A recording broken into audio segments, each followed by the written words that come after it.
In today's video, I'm going to teach you how to make a company-wide calendar in Google Calendar. This can be incredibly useful for organizing your team's schedule, planning company events, and ensuring everyone in your company is on the same page.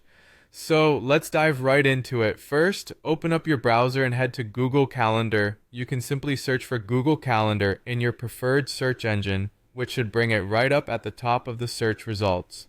Once you've found it, click to access the platform. Next, you'll need to sign in. Click on the Sign In button located at the top right corner of the page and enter your Google account credentials. Make sure you're using the account you want to associate with the calendar. After you've signed in successfully, it's time to create a new calendar.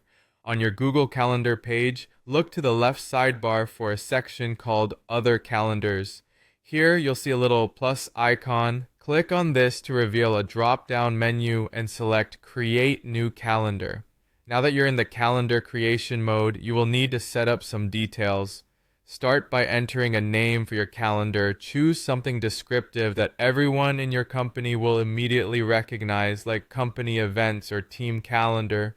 Once you've set the name, add a description. This provides context for your employees, explaining the purpose of the calendar. The more precise you are here, the easier it will be for team members to understand its purpose and its importance. Another important detail is the time zone. Ensure that you're selecting your company's official time zone to prevent any scheduling misunderstandings. After you've entered these details, it's time to click on Create Calendar. With a simple click, your calendar will be set up. But there's still more to do in terms of sharing and collaboration settings. Navigate back to your calendar settings to adjust the sharing permissions. Under the section Share with specific people or groups, you'll want to include everyone in your organization who needs access to this calendar. Click on Add People and Groups, and here's a useful tip. If you're using Google Workspace, you can add your entire company domain, saving the hassle of adding users individually. Now, when adding people, you'll need to choose the permissions each person or group will have. You can choose between options like See Only Free, Busy, See All Event Details, or Make Changes to Events. Depending on whether you need privacy or require multiple people managing the calendar, select accordingly. Finally, click on Get Shareable Link if you prefer to manually share the calendar with others or even invite specific teams individually.